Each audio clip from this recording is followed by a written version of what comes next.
Hello, good evening. I'm John Casino of Albert Puppet. Uh, I'm deeply uh,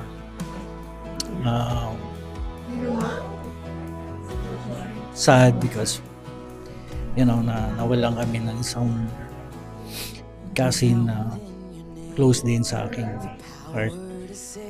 So, but siguro ang masasabi ko kay Abet is nag-grow din kami na meron mga kasama ko sa paglaki, especially yung magkapatid si Alan at saka si Abet.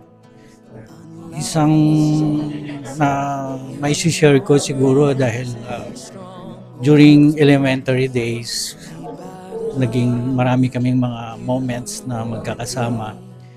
One time, doon ako natulog sa Las Piñas. Merong isang moment na everyday, halos everyday, naglalaro kami ni Alan ng basketball kasi si Alan and I ay mahilig sa basketball. Pero, si Abet, nandun yung support niya kay Alan. Na makikita mo na very close silang magkapatid. Dahil kahit hindi siya naglalaro ng basketball, andun yung support niya sa kapatid niya. So, na-witness ko kung gaano ka-close yung magkapatid. Hindi lang dun sa basketball, but meron pang isang time na sa Castilla naman, pumunta kami sa Broadway Centrum. Magkakasama kami tatlo. Tapos, merong mga nambully sa amin. Doon ko nakita yung support ng magkapatid dahil si Abet one time nabully dahil yung kanyang cup na dala na suot kinuha ng parang mga bully guys doon sa may Broadway Center. Si Alan hindi pumayag na hindi mabawi yung cup na kinuha ng mga bully guys. So talagang nabawi yun, pero kanya-kanya kaming takbo para makawala lang dun sa mga nagbubuli sa. So, yung dalawang magkapatid talagang masasabi ko na nandun yung love nila sa isa't isa. So, yun.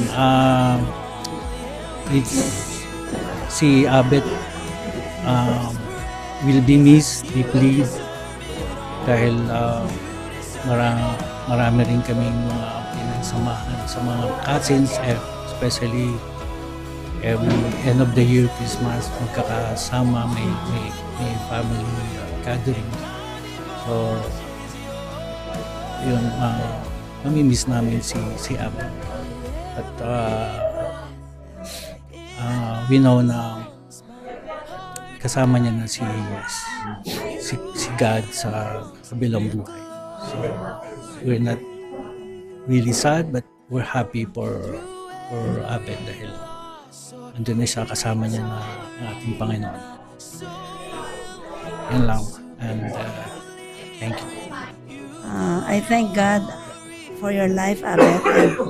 And I can see and say that you built a family, and not just a family in your home, but you also built a family in the school, in your own field of expertise.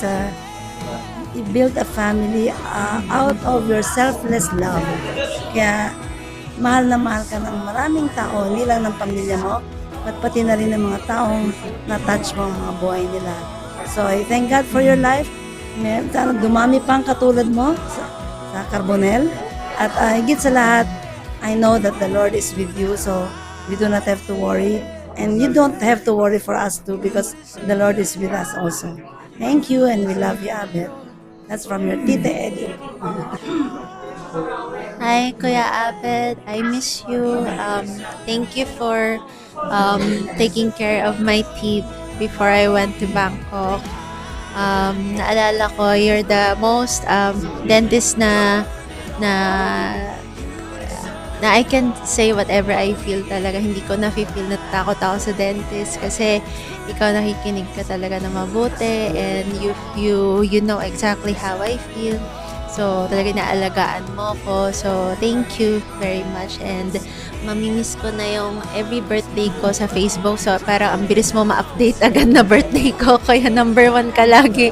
Notification ko doon pa nagkikrit ka ng happy birthday sa akin. Kaya thank you so much. And I will miss you, but I know I will see you again because in heaven, you're with Jesus. I believe that.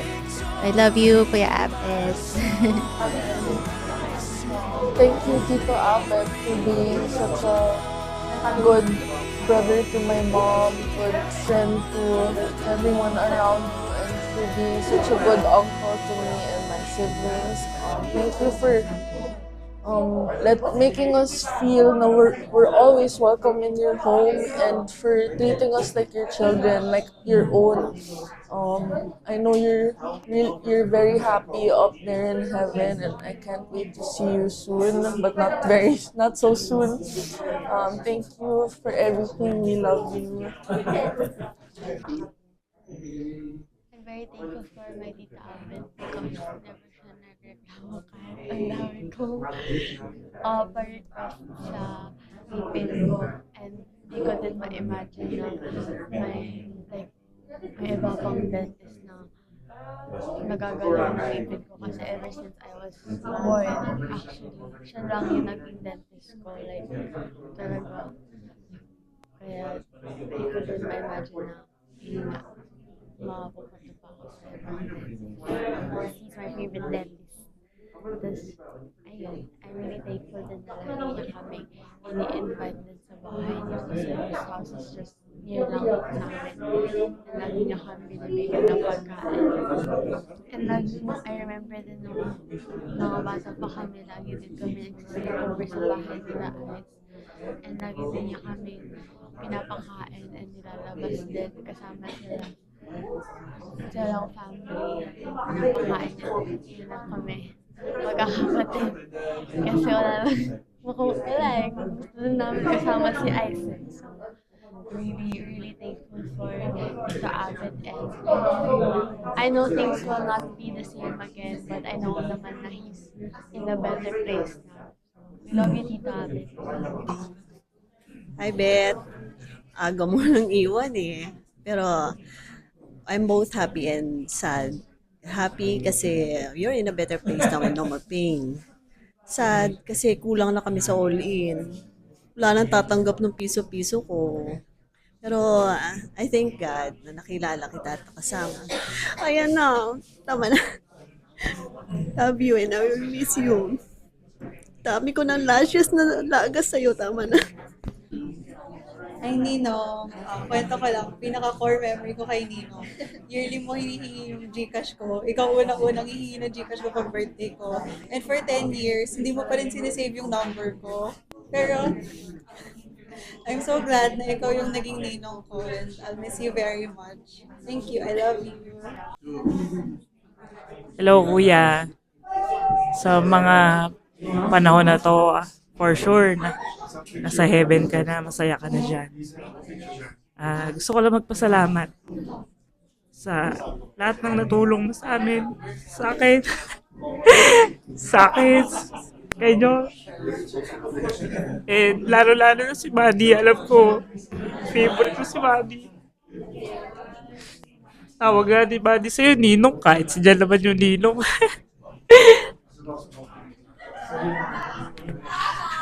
Basta kuya, hindi ako makapaniwala na wala ka na kasi nung huli tayong magkakasama, lakas-lakas mo naman. Ayaw ko mga sabihin na wag ka na sana magpa-opera eh, kaso syempre, hindi naman natin alam na ganun yung mangyayari. Hindi pa rin nagsisingin sa akin na wala ka na. Parang panaginip lang to. Pero, yun nga, kuya, maraming salamat sa lahat ng tulong mo. Naalala ko ng mga panahon na nahihirapan din kami ni Josh, pero andyan ka lagi para tumulong sa amin. pinag-grocery mo kami. Tapos si Buddy. At saka tinanggap nyo kami sa bahay nyo. Yung mga panahong wala pa kaming tinitirahan. Tsaka, of course, yung sa akin, personally, yung sa braces ko. Maraming salamat, kuya. Pero, at syempre, masaya na rin ako kasi hindi ka na nahihirapan. Hindi ka tulad nung nakikita kita sa ospital na ang dami mo nang nakasaksak sa katawan. Tapos, nangingitim na. Tapos, alam ko nilalamig ka na dun. Alam ko lamigin ka. Nahihirapan ka na sa ospital. Pero ngayon, for sure, masaya ka na kasama si daddy mo. And yun lang kuya, maraming salamat. At yung legacy na iniwan mo dito, ay pagpapatuloy pa namin. And nakagabay kami kay Ice tsaka kay Jan at sa apo mo sa buong family. Maraming salamat. Love you, kuya. Message ko for Abet. Kasi ang hindi ko makalimutan kay Abet nung pumunta sila sa amin sa Singapore. Doon ko siya nakasama, nakilala. Start yun na para bang mag-aang siyang kasama. Tapos after that, every occasion na nagkikita-kita kami sa White Plains, yun, masaya siyang kasama. Pero itong last December na nagsama-sama kami, doon ko nakita na parang ang lakas-lakas pa niya. Tapos, masaya siya. Sumasali sa mga game pa nga na para bang walang nararamdaman. Kaya yun ang hindi ko makalimutan sa kay Abet. Kaya kung saan ka man ngayon, Abet, mahal ka namin. Mahal ka ng family namin ni John. Basta, yun. We love you. So recently, binasa ko yung mga messages sa akin ni Ninong past 5 to 8 years, I think. 2017 last. Wala kami pinag-usapan kundi tinatanong niya ako, nandun ako sa hotel. Every day. Every time. Nandiyan ka ba sa hotel? Nandito ka ba sa Champagne? Nandito ka ba sa Manila Hotel? So siguro every week, every month, minsan may tanong siya sa akin. Tapos minsan hihingi pa ng pralines, kahit bawal sa kanya. Chocolates, matatamis. Most of the time, yun lang din ang nahanap niya sa akin. Na magpakita lang din ako sa kanya doon. Kasi hindi naman kami lagi nakikita. So, I try my best para pumunta sa kanila kahit papano. Most of the time, kasama niya sila dyan, o kaya sila ninang. Kasi outside the hotel, bihira na lang din talaga magkita. Or bihira na lang magsama-sama. So, I try my best to go. May time din naman na nilagyan niya ako ng braces pero natanggal din after a year. Sorry, Nino. Kasalanan ko. Hindi ko nalagaan. So, natanggal na isa-isa. Di na ako bumalik sa iyo. Ikaw na din bumubunot lagi ng ngipin ko. Yung sakit. So, syempre, mamimiss kita. Mamimiss ko yung sama-sama natin. Mamimiss ko yung nandun ka during our family events. Ibang magiging atmosphere kasi wala na yung nandun sa gilid, chumichismis habang lahat naglalaro ng game sa gitna, di ba? So, I pray na lahat din naman ng naiwanan mo dito is magiging okay, magiging set na lahat ng problems na naiiwan naman. They will resolve themselves, no, Ninong, para at peace ka dyan, Stas. No? Love you, Ninong. Thank you for everything. Growing up, I've always been close to Tita Abet's family. Me and Ice would sleep over each other's houses a lot. Mostly me sleeping over at their house. So, lagi ko nakakasama si Tita Abet. Pero di ko talaga siya nakakausap ng personal.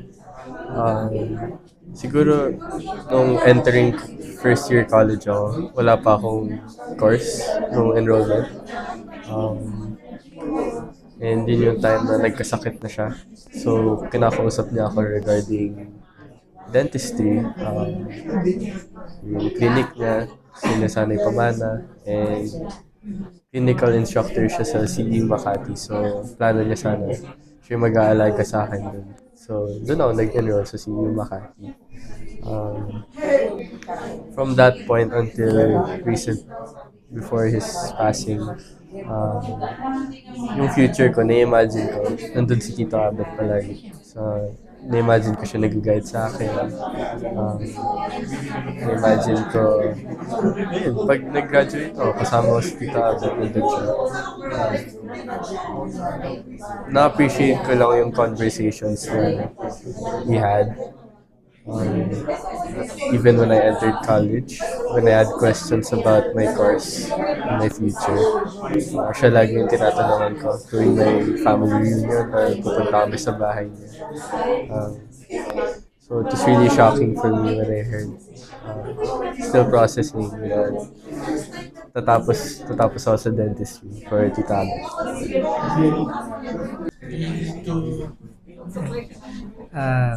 Kay Kuya Abet, ako yung malungkot. Dahil yun ang totoo, malungkot kami. Dahil nangyari lahat ng to. Yun ang ibig sabihin, mahal na mahal ka namin. Kaya hindi pwedeng maging masaya ngayong araw. Tsaka hindi rin kita mamimiss. Kasi alam kong nandiyan ka lang din. Dahil you will look over your family. Dahil alam kong mahal na mahal mo rin sila. And alam kong magiging masaya ka rin dahil nandiyan ka na rin sa magandang lugar na hindi ka na magsasuffer rin. So, I'm just sad and happy at the same time dahil alam kong naranasan mo yung pagmamahal na hindi naranasan ng karamihan ng tao sa mundo. I just wanted to add that you have left a legacy of love. Parang wala kaming ibang naririnig from anyone except that napakabait mo, Kuya Abet. So thank you for everything. We have been so blessed to know you, to experience you, and again, also your family that you've left a legacy of a really wonderful family. And mahal na mahal din namin sila, Kuya Abet. Thank you for everything.